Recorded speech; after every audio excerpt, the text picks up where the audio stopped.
Well, good morning, everybody. Dale Robbins, Rich Violette, and Coach Leonard Haynes of the Northwood Timberwolves, as we are now in episode 6. That makes week 6, or halftime, of Northwood Replay here in the 2019 season.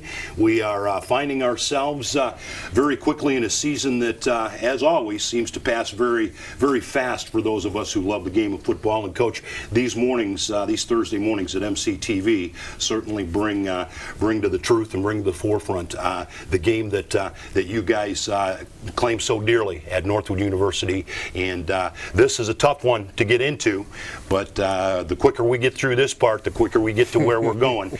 And what's interesting in having suffered a loss to Saginaw Valley in the Axe Bowl on Saturday over at Saginaw for their homecoming, I understand that as of Sunday morning you woke up 0-0, and I know that's the philosophy behind you guys in the football game, that regardless of what has happened, the lessons learned from that, the fact of the matter is you got another shot at something a Saturday from now.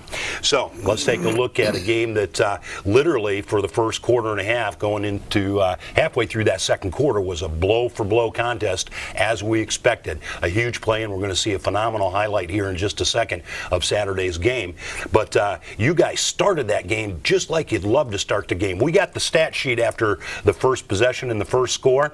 You guys had not touched the ball, you'd not carried the ball, you didn't have any possession on the clock. Northwood was on the scoreboard. Saginaw had the first drive, having you guys having won the toss and deferred, and all of a sudden, Dimitri Abro, one of your team leaders, one of your captains, picks up a blocked punt, goes 95 yards untouched, and we had like 64 guys on the field as offense and defenses transitioned. That was a kind of start, and all of a sudden, that whole stadium was a different place than it had started just before Dimitri's pick.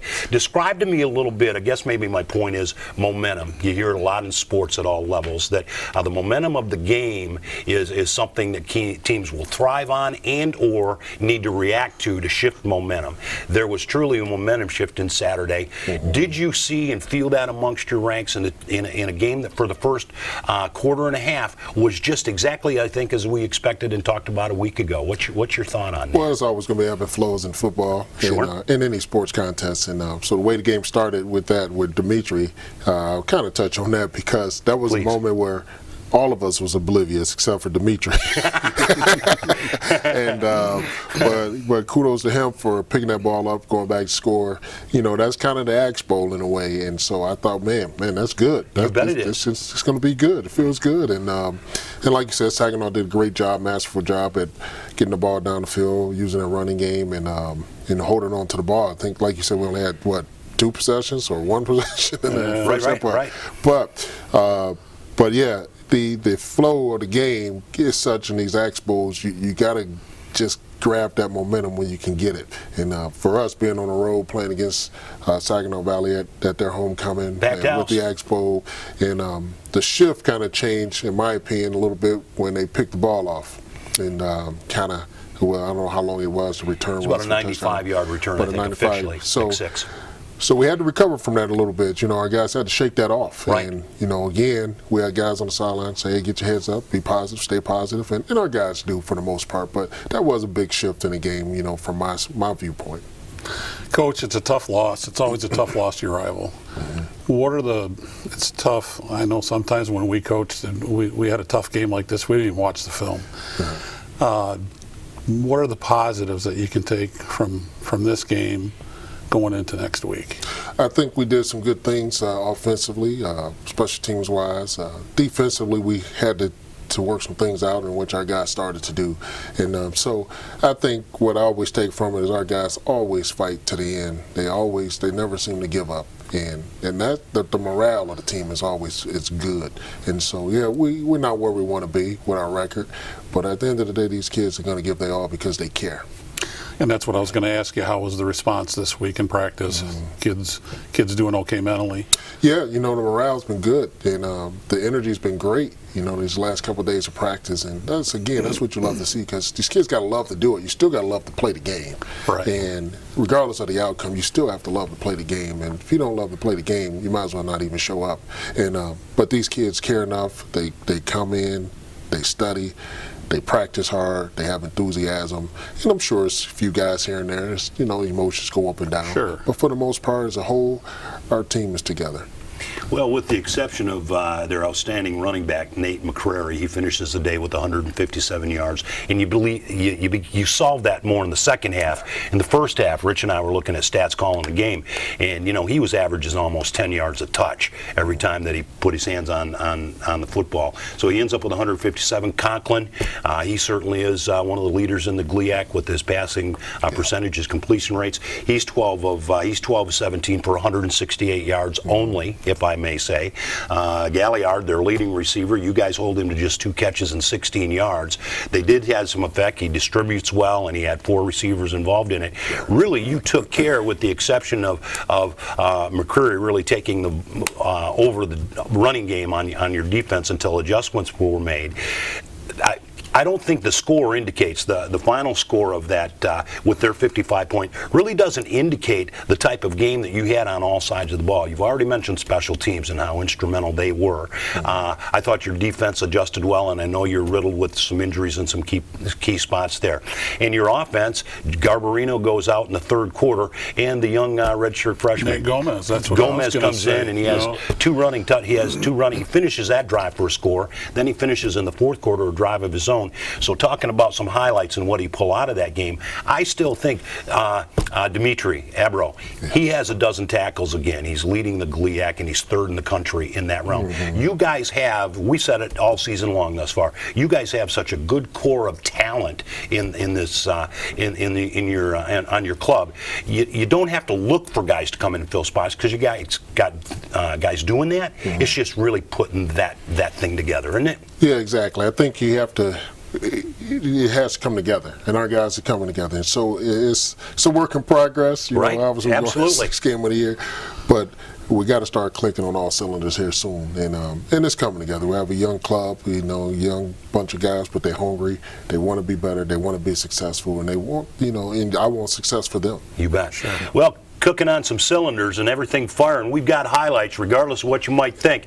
And let's go ahead and roll them. The first one you're going to see is the first one you're going to see. This is Dimitri's play. Abra on the block field goal. Great job by field goal block team. Everybody's really relaxed. That was a huge stop. That was a huge stop initially. Yeah, except for Dimitri. And everybody's shaking. Nice job, guys. Good block. All of a sudden, hey, there goes a football. There's a flag. 29 guys on the field. Flags on the other side. Refs follow another flag. Nobody has a clue what's going on. No, even the cameraman's going, what the heck? All of a sudden, Dimitri. pan right, baby, pan right. Touchdown, Timberwolves. Touchdown. Yeah, incredible. Incredible. Yep. 7-0 to Wood after that play. Heads up to Dimitri, man. That's incredible. That's him. There's another shot at our special teams with Al. He seems to do this very well, man, for us. And getting us in a great field position here. Our whole kickoff return unit, man, the way those guys block and the way those guys get out there and take Al had 117 yards on returns Saturday. And then here's old Jalen Lewis. We should talk to him. Sure. Hey, maybe we'll do that in a minute. Yeah, he's been tough, I tell you what. He's filled in. We've changed positions with him. He's changed some positions, and he's done really well. And there's Jake right there on a nice catch from Joe. Yep, Jake Vincent. Joe on a little rollout. Boot roll. Yeah. Improvise. And that's good. We need that. Spacuzzi downfield offering a block at the goal line. And here's a good run by Cook, but you got to look at the blocks there on the edge. It's not for those guys Jalen, blocking. Casual, both out there blocking well. Yeah. That's what it takes. Everybody doing their job. So here's our defense starting to gang up on this running back. Yeah, it's finally started to read him a little bit. A little bit. Here's that oh, that's little June. We'll call him June. Tajay? No. June. You'll have to fill us in that blank. But good run by June. Another good stop by the. Good stop by the defense again. We're trying to hone in on this running back. Like I said, he was very good that day versus Northwood. There's Joe, a little scramble. Pass, a little scramble. Good decision. I believe that's to Micah. Yeah, good catch by Micah. Yeah. Keeps the drive going there. A play action pass. This is a great catch. I tell you what, be covered by two DBs and coming out with that ball. King Man, I Schneck, think- right? Yep, King Schneck. K13 is what you call him. You can't say, K13. if you can't say his last name, King K13. K13. Noah, yeah. And there's a nice little scramble by Joe, putting up important first down. And Now here's Gomez Nate come in. comes in, replacing Joey, right? Yep. Smelled Oh, the goal line, Jalen got it. pushed him in there Jalen to was the in there, touchdown. yeah. And here's Nate again, running for a touchdown. So he had a couple of those on the ground, Yeah. which were good, leading to this result, Coach. Yeah.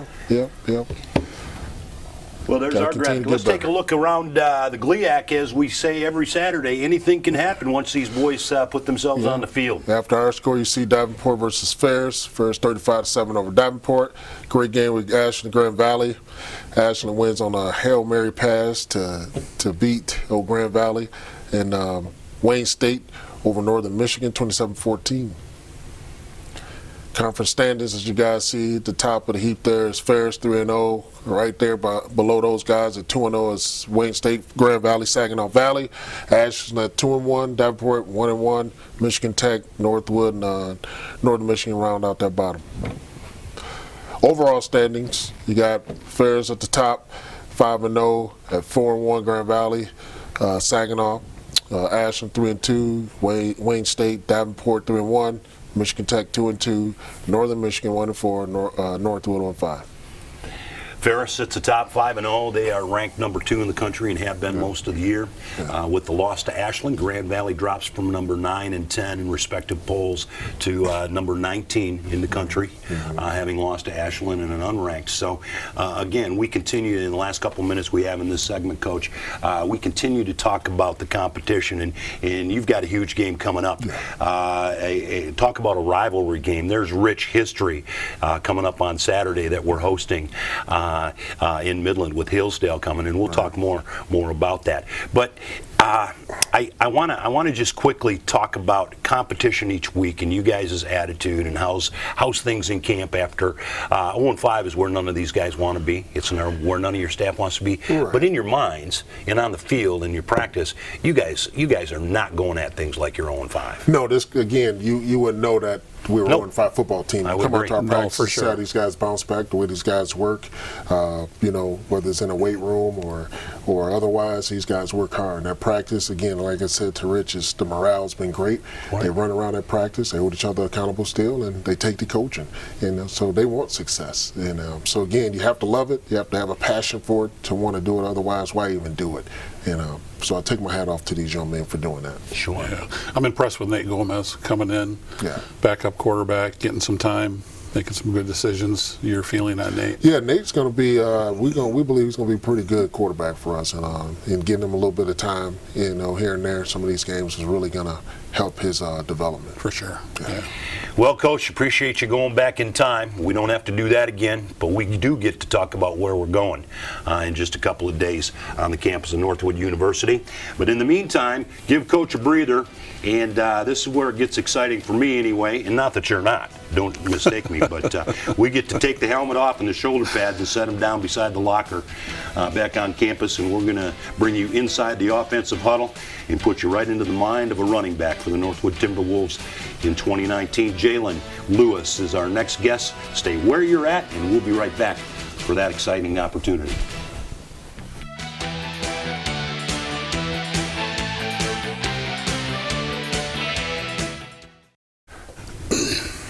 Welcome back, everybody. Northwood Replay 2019, Episode 6. Always excited for this part of our program, and this goes way too quickly, but it is our pleasure to welcome to the studio Jalen Lewis. And Jalen, it is great to have you here this morning. Thanks for getting out of class and making this a part of your Thursday morning. Carmen Ainsworth is your high school down in the Flint, Michigan area. Marketing is your major at the Wood. You are a junior here in our program. We always highlight number 20 because we know we're going to get to call your name on the football field every Saturday. Just a quick look at some of your numbers coming into week 6 this week against Hillsdale. You're averaging about 3.5 yards per carry. You've got a rushing touchdown this year, as well as they use you also in the aerial attack. You're a bit of a target for Garbarino and Dunny and those guys. You're averaging 17.3 per catch, and you also got a touchdown in the air this year. As a junior, strangely enough, you're surrounded by some upperclassmen. There's still some senior leadership. But I see we've been calling your name for a couple of years. Even as a junior, you have a leadership role vested of what's going on the football field. What's 2019 brought in as a challenge for you as a running back for this Wood offense? And what do you see in the underclassmen? Because you got a lot of RFRs, redshirt freshmen, right on your hip, Velcroed, trying to learn the game that you're leading in. What kind of an experience is 2019 thus far for you? So the main focus for me this past offseason was increasing my leadership role. And so I just made that a point of emphasis this season just to make sure all the guys are motivated every day for practice. You bet. And I also did switch positions in the middle of the season from slot to running back. And so just trying to increase that learning curve and make plays and help our team out best I can. Tell us a little bit about that position change. Tell us a little bit about your responsibility as a running back versus what it was as a slot. Okay, yeah. So slot, there's a lot of motioning, just smoke and mirrors for the defense, trying to get them to shift too far or things of that nature, as well as in the passing game, there's a lot of routes and things of that nature to get the ball out in space. But with the running back, it's more of a downhill position. And so I think I naturally like that better because I was just able to go north and south. Just due to my build and my stature, I was able to make more plays there. Well, you could see with one of the highlights that we have on today's show, you are a north and south runner. You run with your head up. You run strong, hard. What did you run running back? What did you do in high school? Yeah, I was a running back as well in high school. So, also, you know, I really like watching you play because you're hustling all the time. On and off. Enduring. All the time. And, you know, your number, we don't have to look on the charts for your, we know your number, okay? Because you're always out there trying to make plays, blocking especially. Great job on the touchdown run when I think Justin got in the end zone. Correct. You were out there blocking with casual. So, great stuff. Good to watch. You guys are in the middle of midterms right now in the first the fall semester here at Northwood University. We always get a chance to talk about what's happening on the football field, but I am as impressed with you and your leadership and your team's involvement in the community and on campus. Talk a little bit with us, Jalen, on some of the experiences of real life, and football is a part of that because you're learning what's going to take to go on in a couple of years after the Wood is history for you. What are some of the things that stand out in your mind that you're doing academically, but certainly community service-wide and lending back to make a difference? What goes on? So yeah, we have our annual Go M.A.D Day, which is actually coming up pretty soon. Right. Where basically the whole football team just goes out and does different things in the community, whether it's raking leaves or cutting grass or even helping elderly move in and out of their homes. And so we just all take pride in going out in the community and just being able to be a lending hand for anyone that needs help. I don't know if this number stood out or you heard it last year, but campus-wide between students, faculty, and staff, almost 3,000 hours of community service in 24-hour period of time. That's impactful. How about your aspirations after college? What marketing degree? Any place you're targeting where you'd like to go to work? You want to go back home area? You looking to move somewhere? Well, I prefer to go somewhere warmer after college. There you go. So that's where I'm looking at, towards the south somewhere. And with marketing, I really take an interest in sales. I just like the whole aspect of being able to be competitive still, and then have a chance to just meet my goals and be impactful there as well. So that's where I'm right now, and where I'm looking to take that degree. In the 60 seconds we have left, you've had a couple of internships this last summer that you briefly spoke about. What did you bring back to your junior year that you didn't have your sophomore year with your internships?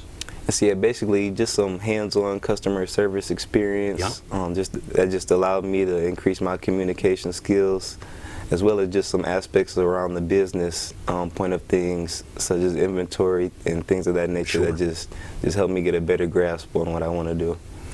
Well, we let you guys go here and have the understanding that Rich and I will have absolutely no impact on the way you're going to change the world, but we are confident that you will because of the way you guys all present yourselves. Certainly, Jalen, Lewis, you are not the exception here. We have nothing but excitement when it comes Saturday when we start doing our lineups, and we highlight you. I do it in blue. Richie does it, whatever stands out. Mine's yellow. Just so you know, mine's yellow. I do your Northwood blue or highlighter blue anyway. We're excited for Saturday. Hillsdale, you're going to be involved for the first time in some tradition there with the connections that Hillsdale and Northwood have in over the years. But we are excited for Saturday, and let's go get a W. Yes, and we're going to start to weigh out that thing that none of us pay attention to at this point anyway. So good luck, young man. Yeah, good luck. Looking forward to this weekend. There it is. Promised as always. Great representation of what Northwood University is producing on the field and off the field, as Jalen has referenced. We'll be back and talk about the Hillsdale Chargers, now a GMAC conference participant, no longer in the GLIAC, but there's still some history in this, what is truly another rivalry game for the Wood. Stay where you're at.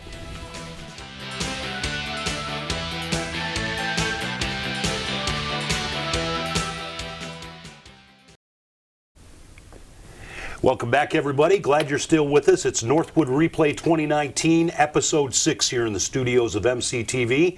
Dale Robbins, Rich Violette, and head coach of the Northwood Timberwolves, Leonard Haynes. Coach, Saturday, the Chargers of Hillsdale College come to Midland, Michigan, and this is a series that actually dates back to 1963. They were a GLIAC and in the GLIAC and very successful in the GLIAC. Their head coach, Keith Otterman, is truly a legend at Hillsdale College there. He has been there in his 18th season this year, and he's led them to huge success not only in the GLIAC, but he's the GMAC Coach of the Year just a year ago down in the new conference at the Midwest Athletic Conference. You don't have to guess what he's going to bring to the table in the Chargers. And right now they're atop the GMAC. They are tied with the Tiffin Dragons at 2-0 in the league. Right. There's not going to be a whole bunch of surprises. What do the Chargers bring to the table offensively, defensively, that you guys see that is going to be what you've worked on and will continue to work on this week? It's like you said, there's no surprises with Hillsdale because they're going to do what they do. Right. Very disciplined football team, probably one of the most disciplined football teams I've seen to date. And they play hard. These guys play hard. They do their jobs, and so it's one of those teams that you got to make sure you're disciplined and you got to make plays. And so, but Hillsdale always fielded a tough football team, and again, like I said, tough football team. So, Coach, what are the keys? Because once again, we find a team that's balanced. 8, 9 on the ground, touchdowns, 8 in the air. Fairly balanced. What is the keys to being successful against a disciplined team? Well, do our jobs. Do our jobs, and every man doing their 1/11th is what we always talk about. So, if we do that, and obviously we got to make plays along the way, and it could be very, very good for us. And but at the end of the day, when you're going up against a team like this, who don't really beat themselves, we definitely can't beat ourselves. So we got to match discipline with discipline, basically, and toughness with toughness. What type of offense do they run, Coach? They're more of a they're going to run the ball. They're going to run the ball. They do a little RPO stuff as well. They've evolved a little bit to that, but they're more of 21 personnel. And coming and running at you at times, or 11 personnel, and they're going to run some inside zone, some power stuff at you. So, and they have a really tough running back as well. Right. And so, Graham. Yeah, Graham. Yeah. So we definitely have to be ready to play a little bit of smash mouth. Going back to their start of the season, they were 0-2 to begin the year in a couple of non-conference. They've since won 3 in a row. Right. 2 of those were conference wins. The other one this last week was a non-conference win for Hillsdale. They are a rich history program. Connect for me, if you will, the dot of Coach Riepma and his Hillsdale Alliance, and then that connection. And so they still look forward, as I know Northwood does, to that, and they're very similar universities in the way they approach what their young people are learning and how valuable of the Northwood idea in our case. But make that connection for us a little bit with Coach Riepma having schooled there and also coached there before he came to Northwood in this program.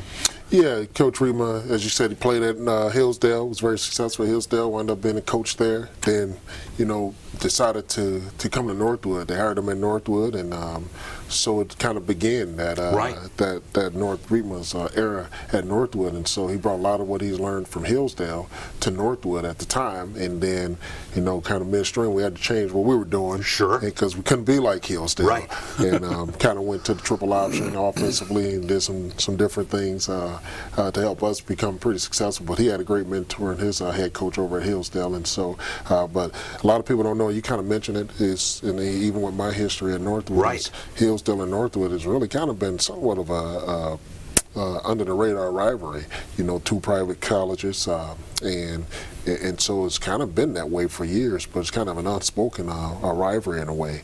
And but like I said, it's always been good to go up against Hillsdale because we kind of match up and comparatively pretty good with them. Really do. And I'm glad you said that because I feel the same way. I look at this, and now they're a GMAC school, and we're playing all that GLIAC competition, and there's a big difference there. Not to say that Hillsdale isn't stout and very good. On paper, it looks like we match up well against them. Do you prepare any differently against the Hillsdale versus just because they're from a different conference?